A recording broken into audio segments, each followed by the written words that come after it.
Hey, what's up, everyone? It's me, Matt from Diazable, and we're here today with our interview segment, a conversation with the main vocalist of Time Heist, Mark. Hey, How's it going, everybody? hey, thanks for joining us. I really appreciate you taking the time out to do this and everything. Oh yeah, man. Thanks for having me. All right. And just to let everyone know, Time Heist is doing a split with the band from Without Love out in England, and they're about to drop this split and everything. And I would love to take some time to dig into the mind of the guys in Time Heist and Without Love. So with that being done, Mark, tell me, how did this split come to life? How did Uh, it, we linked up with Without Love like through Instagram initially, I think. And it was kind of like, hey, your band's really good. Hey, your band's also really good. Got to talking. They seemed like cool dudes, and like kind of talked about this when we had John in here. But they really reminded me of a band that I really love called Lifelong Tragedy. Mhm. And it just kind of seemed like it would be a good fit for us to do something with them. They're a band that like I think like I've come to find out that like a lot of people in the US like didn't know about, and now that they've heard them on the split, they're like, oh, this band's amazing. Like I want more. Nice. Yeah, so it just seemed kind of like a match made in heaven, if you will.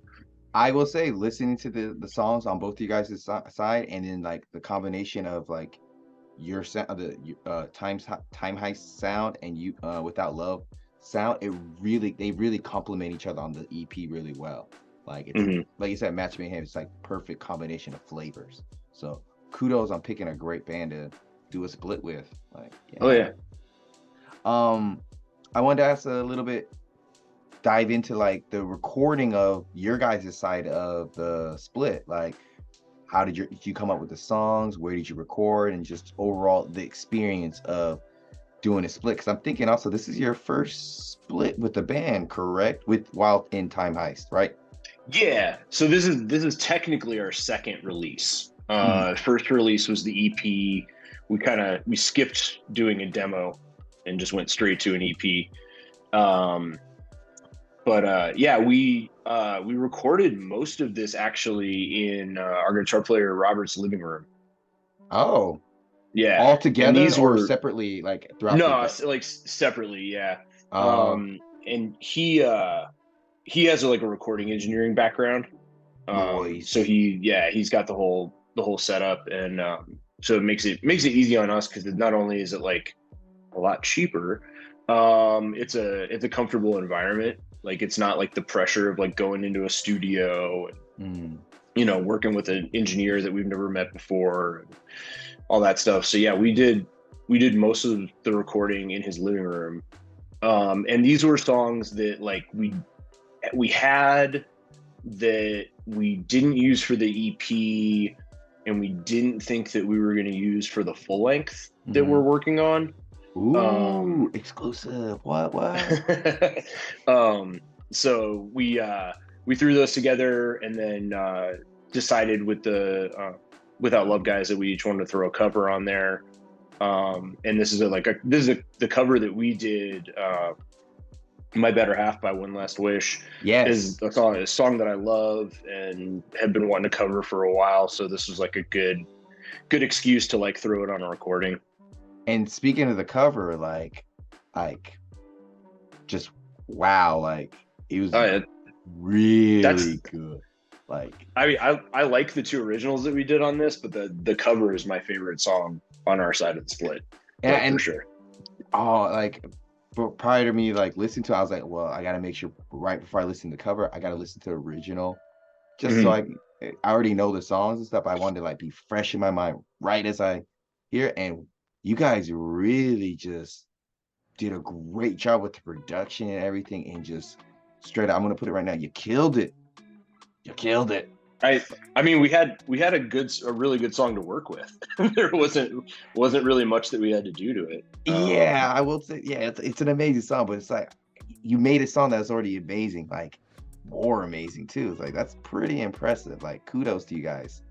Like, Yeah, I think the disadvantage that they probably had when they originally recorded that was like they probably just didn't have access to that good of recording equipment. Because like the original recording like is pretty lo-fi, and like One Last very. Wish like wasn't really around for that long. Um, They just and one I album at best, I think, one right? album, and I think they only played like a handful of shows. I think. They were like a blip on the Um, map. They just bing. yeah, there's like one live recording of like a video of them playing that we were able to find, Oh wow. where they did that song, because we wanted to see if like they played it different live, than they did on the record. And I think on the recording they played it like a little bit faster, Mm-hmm. or on the video, when they played Uh, it live they played it a little bit faster. But other than that, it was like pretty much like exactly the same as the recording. yeah, but knocked it out the park. So Thanks, man. Yeah. guys, if you're checking this out, once the EP drops, you got you're not gonna be disappointed. Facts. Like, I'm putting it out there. I wanted to say, with recording this EP, the split, is there anything like new experiences you gained from like doing this split, like from this like new chapter in your life of doing a split and everything? Is there anything that you can look back on and you're like, oh, that was really like a good thing that we did that, or like, oh, I'm glad we didn't do that? Just your overall experiences, like, what have you gained from this, you think? Well, I think that with the split, it's like how do I want to say this? So the kind of like creation of this band has been an interesting process. Ooh. Because like me and Robert were coming off doing another band called Implied Risk, Mhm.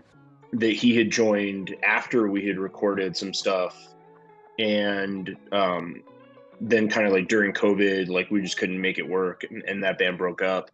Um, R.I.P. but that was a fun band. Oh, Robert had, you know, these demos kind of already written, and then he like busted out a couple new ones for the EP, and so like he wrote everything on the EP, oh, like guitars, drums, bass, like he wrote everything. And we had, killing you it. know, we had like actual people play it live when we recorded it. Um, but I think like what's going to be really interesting, like moving into the split and going forward from it, is like now that we have a solid lineup Mhm. with consistent people who are also like amazing musicians. Like uh, we joke that like the best guitar player in our band is our bass player. So, um, but yeah, like the collaborative process going forward is going to be really interesting to like see what we can come up with, because like I'm not gonna lie, like this is the most, like I've been in a lot of bands and this is like the most talented group of people that I've ever made music with, and I'm like really stoked to see where we can take it from here. And I think So that it feels like you have a lot of momentum that you like. Not saying you didn't have in those bands, but just something seems a little bit like, oh, like different with this. yeah, well, we have a really solid base of what we're working with the quality of the songs on the EP and the split. Mm. And so just building off of that and like bringing in other people's ideas and influences, like I think is going to make for a really cool record when we finally get to record the full length. I'm so excited just hearing that news about like full length. Eventually, of course, that was gonna happen and everything, but just hearing it like from you, it's like, oh, like interest is so peaked. So that's really, I'm looking forward to that.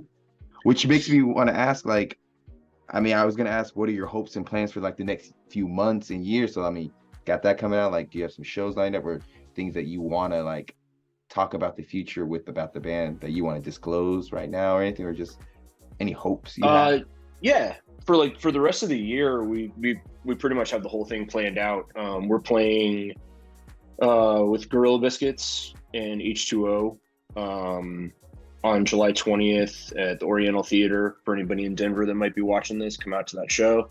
There's Check a it out, kid from guys. Panama. There's a kid from Panama flying to Denver for that show. So if you live in Denver, you literally have no excuse not to be at that show. Um, Exactly. Mm. and then in August, we're going to the West Coast and playing 5 shows out in California. and then we're going to take some time off from playing in Denver until like September, and we have like a show in September that we can't announce yet, but it's going to be pretty banging. And then we might play one more show in Denver between September and December. Still up in the air about that one. And then yeah, and then in November we're going out to Tulsa, Oklahoma to play Flyover Fest. Nice. And that was much later in my notes, but since that just got brought up, where is it? What did I have? Where did I put it? Oh yeah. How are you feeling about Flyover Fest, and like how did that come about and everything? Like, what do you? Oh, we're stoked. So they had asked Robert and I's previous band, Implied Risk, to play the one that was supposed to be in 2020. And obviously, that one got canceled. And it's funny because we were joking around, like that was supposed to be like in the middle of the year, I think, and we got asked, it was like April or something like that, and we got asked to play like in the fall of 2019, I think, maybe like a little bit after. And we're all old and we've all been to fests and stuff like that. And we were like, yo, like, what's the one thing that happens every time we go to a fest? You get sick. You're like around all these people that you're not normally around. And we were like, yo, how funny would it be if we made masks? Like Implied Risk masks. And I actually, like, I have, if anybody doesn't believe this, I have the emails that I sent to our printer. It was like, hey, can you do masks? And then the pandemic happened, and I was like, "Oh man! Like, You put that in the world?" Us. Yeah, I put it in the world, and then it happened. So, but we would have been way ahead of the game had we printed those. That is. But yeah, so we didn't get to play that one. And then I just kind of like kept in touch with the organizers, and there's actually like a bunch of Denver bands that are playing that fest. Public Opinion, Candy Apple, Rob Reed, who's mostly a Denver band, and then Mouth for War. Oh yeah, I might actually be forgetting one, but yeah, there's like 5 Denver bands on the fest. That's a good chunk of Denver. Like having 2 bands from Denver, 5. That's very impressive. That might be saying a lot about the Denver scene, I feel, possibly. Oh, the Denver scene is bonkers right now. Like it's so good out here right now. That's another thing I want to talk about later, but I might as well bring it up now too. Like in your lifetime and stuff, the scene in Denver from back in the day to, because you always lived in Denver, correct? I moved to Denver in 2004.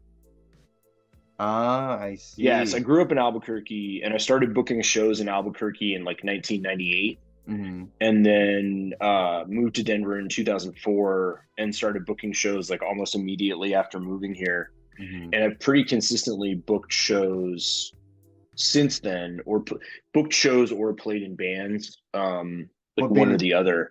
Involved in heavily. Oh yeah. And like this, what we're seeing right now is like the best I've ever seen it since I've lived here. And what's very different from the early 2000s is in the early 2000s we had like a lot of bigger touring bands that were coming through Denver, but we didn't have a lot of strong local bands.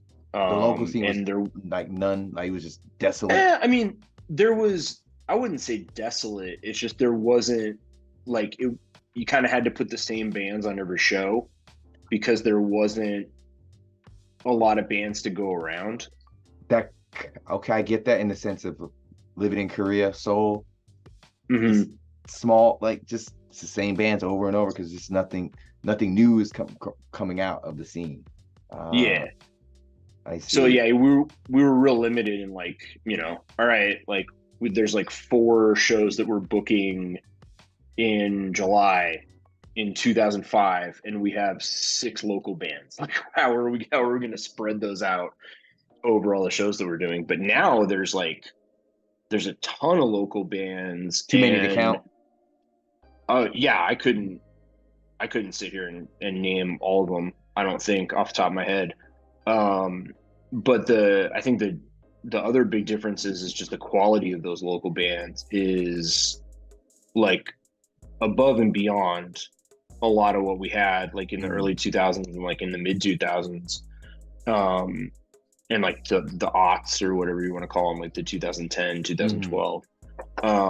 That's a long but yeah, empty period of like not being good. Yeah, that's weird. Well, and one of the things, like, there was like some hiccups in consistent venues during that time. Yeah. Because like around 2008, a lot of the DIY spaces in Denver got shut down pre-Democratic National Convention in 2008. So like 2007, like the venue that I was working at or booking shows at got shut down by the cops. This other venue called Monkey Mania also got shut down by the cops. And so they were like, I think they were trying to like weed out like DIY spaces that like activists might be able to organize at or like whatever. So yeah, we got shut down, and then there was like some venues that came and went in between that period, but now we have like a bunch of really consistent DIY venues. And once you have that, I think it makes it a lot easier for people to want to start bands because they have shows to play and they can like grow. Yeah, and Seventh Circle is really cool. That's like one of our main DIY venues in that it's all volunteer run, so it's like kind of like Gilman in Berkeley. It's all volunteer run. It's a record store, and the shows that they book are promotional events, and so they're all run by volunteers. So they've brought in a lot of young kids who are interested in working in music and like booking shows, promoting, doing sound, doing lights. They're really hungry for that. Like yeah, and they're training these kids on how to do all that stuff and giving them an opportunity to kind of like get into that industry.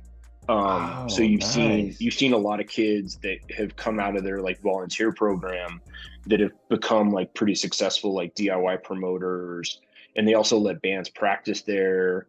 So it's like kids that it kind of breaks down a little bit of that financial barrier of like kids that like don't have a big enough house to practice in or can't afford to rent a practice space. They can use Seventh Circle as their like landing site.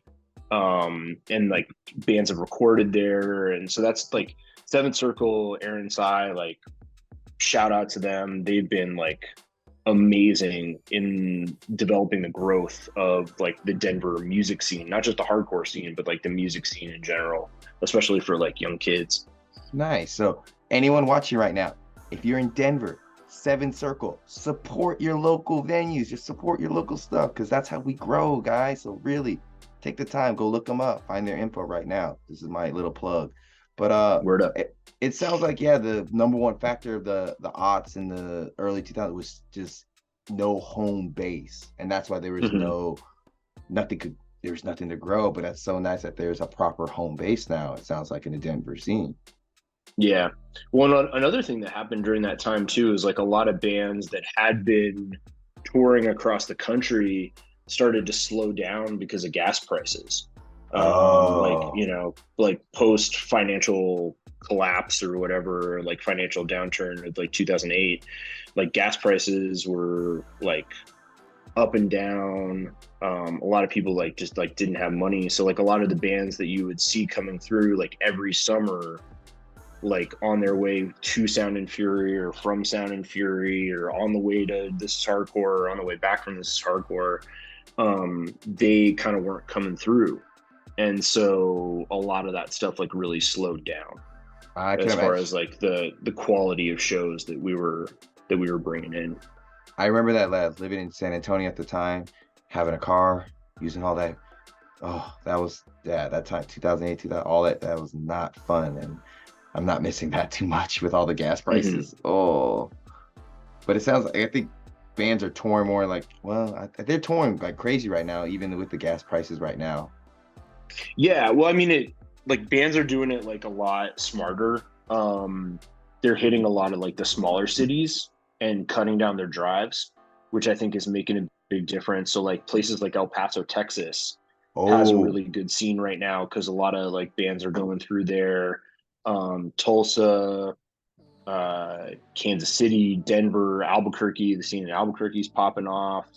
So like a lot of these smaller cities are like getting a lot of bands coming through because a lot of kids are coming out, and it makes it easier when you don't have that like 10-hour drive, yeah, I can you know, imagine. across the Southwest. And you can just, because like a lot of bands would like play California and then they would just bomb straight to Texas, and they wouldn't fuck with Denver on the way because it was like too far out of the way. But like we're at the point now in Colorado where like you could play, if you're a touring band, you could legitimately have decent shows in Fort Collins, Boulder, Denver, and Colorado Springs. That's Like for like, you could play 4 cities in Denver on a tour, and your shows would probably be fine. and that's great because like I'm very fortunate being from a major city. I got a lot of tours coming through, but like those small places got nothing, and like people having to Mm-hmm. drive out. It's just nice that it's a smart. Like I like how you're saying that's a smart way, hit these mini ones because now everyone is just as hungry for shows in those small towns. They're gonna pack the rooms, buy merch, support, and it helps Mm-hmm. carry them along to the next show that's an hour away. So smaller Yeah, bursts than that big large city tour. That's actually, yeah, it's pretty smart and pretty. I never thought of it like that. yeah. Well, and like I heard when Tsunami came through a couple months ago, the singer said something that like really like resonated with me. He's like, "Yo, if you," he told all the kids in the crowd, like, if you show up for bands, bands will show up for you. So like kids in these smaller towns, like when a band comes through your town, go and support. Yes, And then yes. that band is going to tell all their friends in other bands like, yo, you got to go to the city because kids came out, they went off, they bought merch, we did good, you got to go here, because that's how that whole network works. It's just word of mouth. Yeah, and So if people know your city goes off, they'll go there. oh, absolutely, I wholeheartedly agree because like I get like, yeah, sometimes you can't go to a show. We all have our moments you can't go, but like you got the time, you got the energy, go. Like if you really about this life, go. Like people always saying like you go to shows so often, man. I'm like, yeah, because these people are working hard, and I've seen this band five, 10 times, but like I want to support. I want like that's the best way you can support being at a live event, being there, tipping, buying their stuff. Like buying the Mm-hmm. record is great and everything, but when it's that live setting, you can't replicate the happiness and like the drive to keep them going if you're not going to Mm-hmm. shows. Yeah. Yeah, well, especially for kids in bands too. Like it's a great way to like, I hate to use the term, but like network with other people. Like just meeting people is like so beneficial when your band is like trying to do stuff. Yeah, and it's maybe not even Like, that. I wouldn't say networking in a negative way, but like it's an opportunity. If you don't mhm. go, you miss out on so many opportunities from making a great friend to getting getting on a show. But if you just show up, all you got to do is just show up. Yeah, yeah, exactly. Yeah. Which also we talked a little about the Denver scene. Curious, Albuquerque scene, lots of different changes, or it's been consistently the same throughout your life. So I mean, Albuquerque kind of had the same problems that Denver did, where like the venues were just inconsistent. But now they have a bunch of consistent venues. Okay. And there's like 2 bands from there that are doing a tour right now, Mishap and Price of Life. Mm. And they're getting out into California and doing a bunch of stuff, and there's a bunch of other like good stuff going on down there. There's a kid that's booking shows like real consistently, so it's Yeah, a because they got a good scene down there for sure. thriving. If any bands are watching this, like hit Albuquerque for sure. it's And a if it's a good spot. any band is like going through curiosity, like who would they want to hit up, or is there a certain booking agent that you should hit up that off the top of your head? uh I think there's one called Third Vision. Everyone, You Third can you can Vision. find them on Instagram. They book shows. There's a venue called like the Fly Honey House or something like that, or Fly Honey. Um, but yeah, um, yeah, if you're on Instagram and you just like poke around, like for those bands, Price of Life, Mishap, Third Division, 505, I think is what it is. You can find some good contacts through there. Like, this is, I hope that I can use this platform to share with everyone. Like Gotta let them know. The information's out there. I get sometimes that people are like, I don't know where to look. Just maybe you can stumble across it through this. So yeah, Ark's out here helping you guys out. It was like, I don't know if you remember, but there was that zine called Book Your Own Fucking Life. No, this is the first time I've heard of it.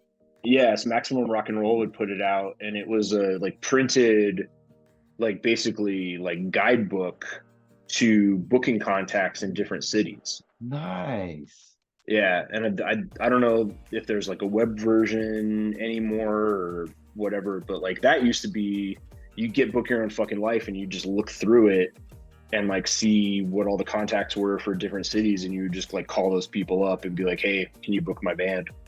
It's like the yellow pages for booking. Yeah, exactly. Oh man, hopefully I'm pretty sure there's probably some kind of instant, because I'm seeing a lot of like soul hardcore, Albuquerque hardcore like shows. Like I'm pretty sure there's like an Instagram page with like all this, like the venues and like contact information. We just haven't discovered it yet. Yeah, like we have for Denver, there's a Denver hardcore Instagram page that's run by Alex from Moral Law. And that's a good like resource for bands that want to come through Denver. If you just hit up that Instagram, hit up Alex can kind of send you in the right direction of like who might be able to help out your band. Nice. All right. And speaking of bands, I feel like the conversation has been very healthy and very good, but I should give you some more time to talk about Time Heist. Yeah. So we're having great conversation. You guys formed in September 22nd, 2020. Is that correct? Mm-hmm. All right. And you're... Oh, no, sorry. September 2022. 2020. Oh, my mistake. All right. Yeah. And you're currently signed to, or you were signed, I've looked it up, Crime Wave Records and Conviction. I can't. Conviction. So we're not like technically like signed to any label. We've like all of our dealings with like different labels have just been like, all right, we're gonna do this one release for us, or like help us put out this like one specific thing. But we've been fortunate because we've been able to work with like a bunch of different labels. The EP we self-released on a cassette tape first, and then Conviction Records did a version for the UK. He did like a couple different colors of tapes and a Minor Threat ripoff cover. Nice. And then Crime Wave, we linked up with them to do the vinyl. And then we got hit up by Set the Fire in Indonesia, and they did a tape version as well. That you can order from their website. I think it's just like setthefire.com. They still have some of those left, and it's really cool. Like the layout for the Indonesian version, the Set the Fire version, was done by our buddy Busky, who's like, he's been in The Promise and he played in Earth Crisis for a while. He's played with Terror and stuff, but he's like an amazing graphic designer. Shout out to Busky. Nice, and he did a dope layout for us, and did a shirt design that matches the layout of the tape. And that's actually, if you go to our limited run merch store right now, the black shirt that we have for sale for pre-order is the one that Busky designed. Yeah. And the other two ones were done by James Carroll. Oh, sick. All right. You guys got some heavy hitters helping you out. I mean, like, that's, we like our whole idea for the band, it was like, not only to like get our stuff out there, but like also to like highlight other people that we like want to work with and we think are really talented, like in hardcore, and just kind of like do these like really cool collaborations with these people, but also like, give them the spotlight a little bit too, and be like, yo, like, work with this dude. Like, sharing is caring. These are good people. Yeah. Like, if it's good people, like, why would you want to like do the whole gatekeeping thing? Like, we all grow, like, we together. Yeah. Like, isn't that the great thing about hardcore? Like, we all grow together and become better people because we're helping each other out. That's why I love this scene so much, and that's why I'm trying to do my part by helping out by doing stuff like this. Like, it's so Yeah. nice. Yeah, that's awesome to hear, Mark. Ooh. Um, and a little bit next segue I want to talk about, correct me if I'm wrong, but your first show, October 2nd, with Combust, correct? Correct. All right. It's almost been almost a year now. Would you want to reflect on that show? Any experiences, thoughts on that show and stuff? How you felt about it? No, I mean that show was fun as hell. Our homegirl Aitana booked it. She she put us on the show when we didn't even have any songs to play for her. She was like, "What do you Oh, guys sound like? Let me hear a song." And I was like, "Well, we don't have any recorded." So, but she like she had faith and she put us on the show. And the dudes from Combust were real cool. Shout out to them for doing the kind of tour that they did, where they hit like I said, a lot of those like smaller cities that a lot of people like don't hit up. But yeah, it was a fun show. That D3 Arts is a great venue. Shout out to them. They actually have a GoFundMe up right now because they need to update their fire suppression system to get up to code. And the city's like done them a solid and given them like a little bit more of a grace period. But they need money to do the like updates that they need to do. So if you look up like D3 Arts Westwood and hit up their GoFundMe, and if you got a couple bucks to donate them so they can get that all fixed up, that would be dope. Nice. I'll make sure to grab all these links from you so we can put it in the description so like anyone can help out. Cool. Like I said, a couple bucks, $1. It all help. If one person does it, 1,000 of y'all do it, it's $1,000. That's all you got to do, guys. Like, yeah, small is good. You don't have to do big, but helping is good. Oh, nice. What else? On your first album, The Odds Against Tomorrow, I read up that Rob, your guitarist, wrote all of the material, correct? Yep. Yeah, and so how did you meet up with Rob? Because he seems like a life partner, not like a life partner, but like someone that you've been involved with, like you've been homies for a while, right? I'm guessing. You know what? I haven't known him that long actually. What did you guys? Yeah. So he moved to Denver. I can't remember. He moved to Denver pre-pandemic, but he hasn't been in Denver that long. And it's funny because we have so many mutual friends outside of Denver, but we had never met each other before. Or if we like had met, we didn't remember it. Like, or it was like just so close that you could have like like ships in the night, just like because like he filled in for a band that I booked, but I'm not sure if he was in the band when I booked him. And then my old band Crooked Ways, we did a tour with Day Trader, and after we did that tour, he joined Day Trader, so we like barely missed each other that way. And like I'm sure there's times where like we were in the same place at the same time and had no idea. But he moved to Denver, and another friend of ours, Steve, he like met him, got to talking with him, found out he was like in bands and stuff, and then got him involved with Implied Risk. And that's how Robert and I like officially met. Is like, oh yeah, this guy that was in all these other dope bands like wants to do a band. We're gonna have him play guitar for Implied Risk. Nice. Oh, wow, that's crazy how the world works, especially in the world of hardcore. How like you can beat so many people at a different time, and you know so many people. Like I don't know how like what other scenes are like where you could be so close but yet so far away at the same time. Yeah. He knows all the people I don't know, and I know all the people he doesn't know. It works out. Oh, crazy. Hey guys, I want to bring up that you guys played a show with Madball. Is that correct? How was that? Like, how did you get onto that? And like, I'm guessing you've seen Madball before. I don't know if this is your first time playing with them. Just run it down how you felt.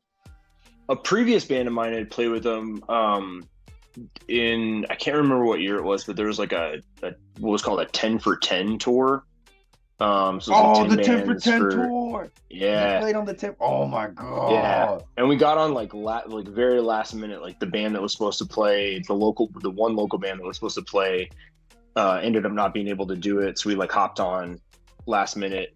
Um, so we played with Madball then. But yeah, like we had the relationship with uh, Peter from Anchors Away, who booked the show, and sent him a message like, "Hey, I got a new band.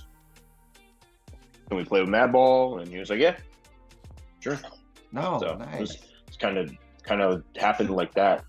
So not a very like exciting story, but Oh, but still, I mean, people people love lore these days. People love hearing the inside of things, every little detail for fun. So, I love hearing it too, because lets me get to know you more, and I would love to get to know you more, Mark, and the guys in Time Heist and everything. yeah, but Yeah. You were talking about booking a little bit. How mhm. did you get into the life of booking shows and everything? uh, there were the bands that I wanted to see weren't coming to my town, And at the time, so and how were you contacting these bands at the time? so so basically like the way it went down was like I had a group of friends in Albuquerque, and we were sitting around one night and we were like, yo, like none of these bands that we want to see are coming to Albuquerque, like we should just book them. And so we got on like with the very primitive version of the internet at that time, and found phone numbers, and we're literally just like calling people or like sending them emails and saying like, hey, we are going to book shows, which do you want to come play Albuquerque? And we got linked up with um, some people like Stormy Shepherd, Mhm. who's like a huge booking agent now. The name sounds But at the really time, familiar. yeah, she books like all kinds of like interrupters and like a bunch of people like that. Ah, And we got some good advice from her about how to like go about doing things, because we were literally making it up as we went along. We were like, we don't know how this works. I didn't know what a guarantee was. I didn't know what a rider was. I didn't know like anything. So we laying just down the tracks as you're like going on the yeah rails. yeah. So we just like hit up whoever, and some bands were like, yeah, we'll come play your town. One of the first bands I booked was Link 80. That they're a ska band from the Bay Area. Okay. And what's cool is those dudes are in a band called Omnigon now, and we're playing with them our first show in California. So I get to Oh, have like a little reunion with some of the guys who were in like one of the first bands that I booked when I was like a teenager. life coming full circle in a way. Yeah. Oh, that's awesome. And I'm curious. You said something about advice a little bit. If you could say like give advice to people who like are booking or want to start booking, what would you want to like give information to them, or any So advice you could? don't do it. um, I love the no, like I as soon as mean, I say you're like you have that panic look and you're like, oh shit, he really just asked me this, but all right. I think like from the promoter side, like the biggest thing that I learned was like you can say no. Like if a band is asking for something that you can't provide for them, you can say no, and you don't have to like bend over backwards or like screw yourself financially to accommodate what a band wants all the time. I mean, like most bands ask for very reasonable things. They ask for like reasonable accommodations. They ask for reasonable amounts of money. They ask for reasonable, like, water, like a dinner buyout or food or whatever. Mm, But I think there are like some booking agents that like try to take advantage sometimes of like, especially younger kids that are trying to book shows, mm, and they will throw these like crazy guarantees out at them, and the kids will just be like, yeah, I'll do that, or they'll like ask for a deposit, and the kids will be like, oh yeah, I'll do that. And I mm. think maybe it's because they think that they have to, and you don't. you don't have to. You can say no. That was like one of the first things that I learned in DIY booking is like I would get these like huge writers from these booking agents, and I would just like cross out everything that I couldn't do, and I would send it back to them, and they were like, okay, whatever. No, and it clearly didn't break you in like in terms of like wanting to be a part of this life or anything. It wasn't like that bad to say no. No, and like I think in being very realistic about what I could offer people, that built trust with a lot of the people that I worked with, because I would be like, yo, like I'm gonna work really hard. I'm gonna promote the show the best I can. I'm gonna put the best bands that I can put on it, and you're like a lot. The venues that I was working with a lot were like door percentages, so I'd be like, yeah, you're gonna get 60 or 70% of the door, and this is how much I'm going to charge, and this is, you know, what the venue's going to take, and this is what you're going to get, and I'm just going to do my best. And I built like really good relationships and a lot of trust with like a lot of really good bands, and that's what helped me not having like, you know, a big budget or like a really nice venue to work with. It just like they knew that they could rely on me for a good show. You knew your limitations, and you knew like what you could provide, and like you never overextended yourself. It sounded like you learned really quick. Yeah. To never overextend yourself. Yeah, and I didn't take any shit from people who tried to bully me into doing things that I thought were unreasonable, or like that I couldn't accommodate, or that I hadn't agreed to. Because there were, I'm not gonna name names, but there were, of course, there were some tour managers that like tried to hustle me for things that like I never agreed to, and they tried to tough guy me, and I was just like, no, you're not getting that. That wasn't what we agreed to. Yeah. What are you talking about? Yeah. Mark, you're a man who knows his limitations. I think that's good. A lot of people don't know that, and it's okay to know. Like you said, it's okay to say no sometimes, and some people just don't realize that. They probably think, I gotta do it, but you can say no. Yeah, and if you say no to a band on something, and they're like, okay, well, we're gonna go with this other promoter, then yeah, sure, do that. I'll show up to the show. I'll have fun, but it's someone else's problem now. If they want to deal with it, they can deal with it. And who knows? You say if you are a person who's promoting, you say no, they go to another promoter. They didn't have a really good experience with that promoter. They might come back and be humbled and be like, hey, I kind of want to work with you like instead, because the other time wasn't that great. So it's okay to say no. It doesn't completely shut things off. Like, yeah. Oh, that's really cool to hear about, because I have no idea about the booking life. So that's really cool to hear someone on the ground floor with that and everything, and hearing your experience. Also, I read up a little bit on your interview with Westward, if you remember, and you said something about like you like talking about and spreading positivity with your band, but you love some negative bands every once in a while. Yeah. Still holding pretty true about that? Oh yeah. Which makes you feel like, what are some you would say some positive bands that you've always like, they're pretty positive, but then what are some bands you're just like, I just want to be ignorant, I just want to be negative as fuck right now? Like, well, like my favorite like angry, like not positive straight edge band is probably Until the End. That record, like that record Blood in the Ink, like, oh man. And I never got to see them, but like I would, if I ever got to see them, or even if like somebody covered them, like I would straight up commit felonies. Like I would just lose my mind. I love that record so much. Yeah. What is Blood for Blood? Like I've always been like a huge Blood for Blood fan. They go so hard. What are some? There's this band from California. They weren't around for very long. They're called Make Move. If I hear Make Move, like they have this what's that one song? It's my wife knows. She just told me they have a song called Vanguard, and it's got like the sickest fucking breakdown in it. Like I would the one time I saw them, I went ape shit. I'm curious to see if they are on any streaming service. Make Move? I think Make Move, yeah, they are. They're on some streaming services, yeah. You know what their number one song is? Vanguard. Yeah. Vanguard. Oh, just one album and everything. Okay. Oh, it's a very short album and everything. Oh, I'm excited to check this out. I Yeah. appreciate Yeah. the That's one of my recommendation. favorite little EPs. Yeah. They All did right. some tours with Set Your Goals.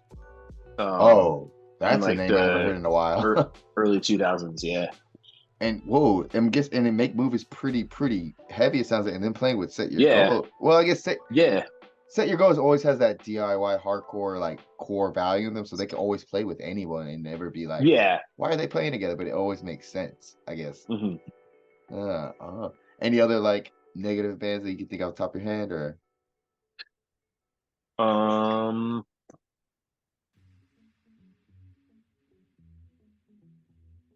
I mean, I don't know. Like, in my youth, I listened to a lot more like angry bands.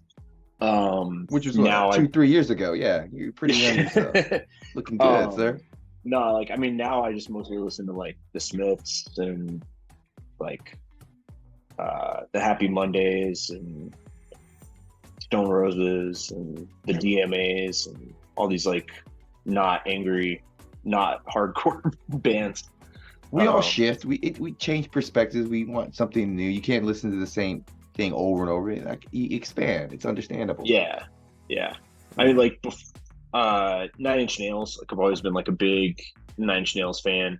I guess that's kind of like negative. It's music. negative in a way that you wouldn't think it's negative. I think. Yeah. Yeah. It's angry. Like I like angry music, not necessarily like I don't say hardcore people like angry music, but like it resonates in a lot of us, and it just makes us like, it gets us like through like the day sometimes. I just need angry music so I don't have to be an angry person. Yeah. Well, it's like I know there's like, in the era of hardcore that I grew up in, like you went to the Hatebreed show and you like beat people up, and then on the way home you listened to Saves the Day. That was the come down. Yeah, Yeah, I can totally get that. Exactly. Yeah. I'm curious, like with like always new music coming out and everything, is there any like any new bands or artists that you've been bumping lately that you just like feel like they need to be more shout outs, recognition? Like well, like so gotta shout out Destiny Bond. They just put out a new record. They're a Denver band. I think it's called Call Me Vengeance. Oh, or I Am Vengeance. I don't know. Let me look at my Apple Music and see what I've been listening to lately. Let's see. A lot of when I look up I Am Vengeance, it's a lot of Batman stuff. Yeah. A lot of Batman playlists.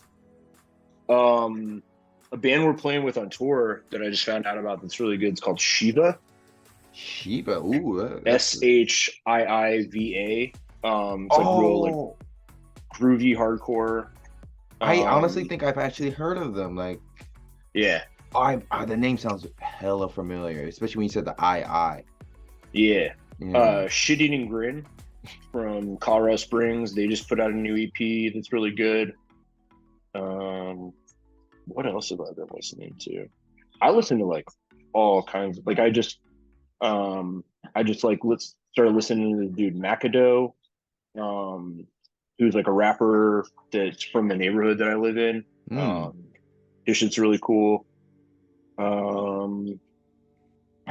There's like a Australian like drill rap group that I'm really into called 1/4. Oh wow! I mean, drill's really popular these days, but I'm surprised there's Australian drill. Yeah, that's like one of the things that they like rap about. Crown Court, their new record is amazing. Well, the name alone, Crime Court, sounds good. Yeah, it's the dude that was in that band, Violent Way or Violent Reaction, I think. Yeah, Violent Reaction. It's like his oi band, and their new record is like so good, and I feel like not that many people are talking about it, which you kind of surprised. Like you feel like a lot more people that you think should know about this. I feel like they're getting like drowned out a little bit in all like the conservative military image hype. which like Conservative Military Image is a great band. Like not to take anything away from them, but Crown Court I think like doesn't.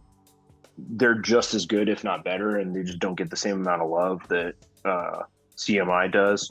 And also with how I think with coverage of music bands and stuff, like things go by so fast and so there's so much going on. A lot of people are getting lost in the mix compared to like it's not just like 20 years ago where it's like one band was doing it and then another band. Yeah. Let's see, what else have I been bumping lately? Omnigone, that X-Link 80 band from the Bay that we're playing with. What else? Restraining Order. Been bumping Restraining Order lately. Restraining Order, they're putting out nothing but bangers. Oh yeah. That band Syndrome 81 from France. They're really good. True Fight from Japan. Got to shout them out. I actually just saw them recently when I was. Oh yeah. Yeah, it's a great thing about living close to Korea. Going to the hardcore shows in Japan are pretty easy. I just bought my ticket to go see Tsunami and Pain of Truth for a big fest out there. Do you take a flight over there, or like it's like a ferry, or you can do the ferry, but it's like 8 hours. A flight's 2 hours at best. And like, I'm going to go. I just saw Counterparts and End early in May. Gonna see Drain at the end of July, at the end of this month. Then Never Ending Game is coming. Gonna see them in August, and then Tsunami, Pain of Truth, and like it's a big festival called Blood Axe Fest. And, okay. Yeah, I saw Knock. Is it pretty cheap to fly back and forth, or if you get like the one in September, I booked it just today. It was $200 round trip for going. Oh, that's not bad. Go midday Friday and come back Monday morning, early morning. Oh, okay. Yeah, before Corona, it was a lot cheaper, but still, it's not that bad and everything. But yeah, True Fight, they're good live. Yeah. Mm-hmm. So, oh, nice. You're not just sticking to America. Nice international spread out all over. Well, I mean, that's like one of the good things about like these like streaming services is like the algorithms actually like will direct you to similar bands, and it's not really limited to like region. Like it's just kind of like whoever. So like I'll listen to a band and I'll be like, all right, I really dig this. Let me check out the similar artists, and it'll usually like come up with like a I mean, it was like when I first started getting into music, I would buy a CD and I would look at the liner notes and I would just see what bands they thanked, and then I would go listen to those bands. Oh, and I guess that's like the modern version of that is like seeing like the similar artists on Spotify or whatever. Yeah. Huh. Very nice. Let's see. I was trying to look up this, but I couldn't find any info on it about the band name. I couldn't see if there's an origin for the name, or it was just like it just sounds cool, we like it and go with it. I'm just curious, like Time Heist, is there an origin story with the name? Kind of, yeah. So we were trying to think of a name, and it's hard because there's like every band name is already taken. Oh, it's so tough. And so I was at work in my homework, we were talking about wage theft, like being like hours like disappearing off your check or whatever. And my homie Connor was like, well, that's what you should call your band. You should call your band like Time Theft. And I remembered like the phrase from the Avengers movies, like Time Heist. Like that's what when they go back in time to like get the stones or whatever, they called it the Time Heist.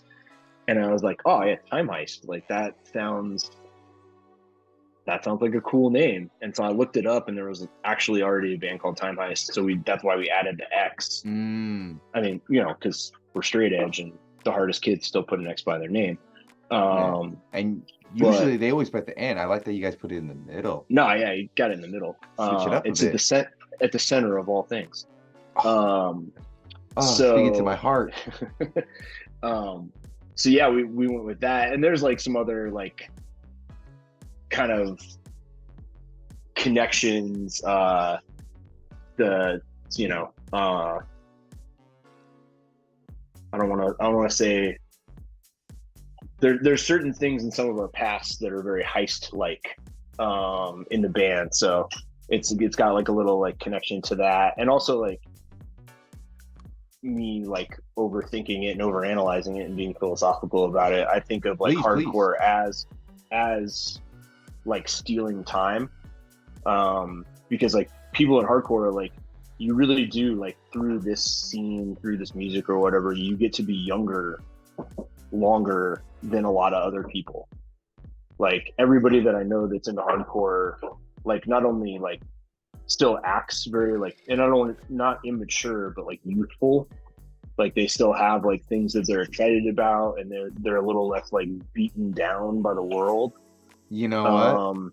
Because they have that connection to it. And I like, you know, I'm not gonna say how old I am, but I'm pretty old. But I don't feel old. And the reason that I don't feel old is I think my connection to music and to traveling and like the friends that I made through hardcore. And so it's kind of like I've like stolen this extra time that a lot of people like don't get, because they just like throw themselves into a career and they wait for retirement to like do all the fun things that they want to do. That's a great way to look at it, because in a weird way, like throughout my life, when people are like, because I'm always, wherever I've been in my life, I'm always like that hardcore guy, the metal guy outside, but like a lot of my peers go on and do other stuff, which is great. They can do that and everything, but like you are right. There's like a youthful banter when I meet somebody who's like in the scene of like a younger age, older age. Like, yeah, you might, oh yeah, my day job, I'm doing this and that, but then, you know, I go stage diving here and there, not like at the show and stuff. I go and do some two-stepping, and just like I don't say revert back to an older stuff, but like I can enjoy something consistently throughout my life that was part of my youth. Yeah. Well, and you don't have to wear the mask. Like when you're in the professional world or whatever, you have to like code switch and like be this like professional person that like might not actually fit your personality, but like when you get into that room and you're at the show, like you can be yourself and you can like express yourself in the way that you want to express yourself with, that you can't do in the rest of the world. And I feel like a lot of people, like especially people my age, like they wear that mask all the time, and they don't have anything in their life that they can like connect to that like brings them joy. Like they're just so like beaten down by their job and, you know, stress or whatever, that like they get old faster because they have nothing that they're living for. That's, yeah, like don't want to give shade to people living that life, but I totally get what you mean, because like, yeah, like there's no, I always tell people there's no like music scene that does what we do in terms of like just keeping things very alive and just youthful. Like how often do you get to see like a 40-year-old, a 30-year-old, 20-year-old all trying to bum rush to get a mic to sing along to a song? Like what scene, it doesn't, it's hard to compare, it's hard to capture that in another scene. And it's so great if you're a part of the scene and you fully understand it and want to be in it. It's a great like part of your life. Yeah, like oh my gosh, like I really love, I felt bad asking about that, because I was like, Time Heist, this might be a very like lowbrow question in terms of like maybe, because I couldn't find any info on it, but I love that it's not just a simple name, there's more to it. That is really, really awesome. I appreciate you, Mark. Yeah, man. Awesome. And are you good? Probably got time for like one more kind of question. I saw this on your, this seems like a funny way to end things. I saw on you guys' Instagram, be gay, do crime. Yeah. Elaborate. I mean, like there's a lot to that. I mean, like one thing that like we really, you know, like, I don't want to say this. Edit as much as you have to, or you don't have to answer. I get it, but I think, well, I'll try to think of how I want to say this.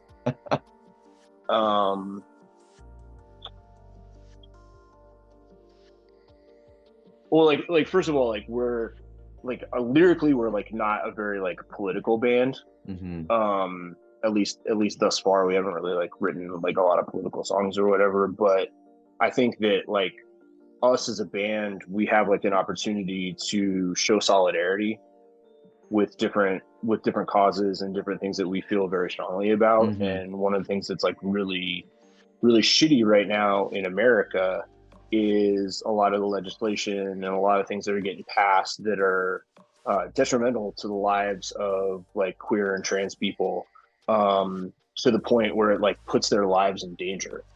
Absolutely. And the saying of like be gay do crime, to me the meaning of that is like, if living your life the way you want to live your life is a crime, then do crime.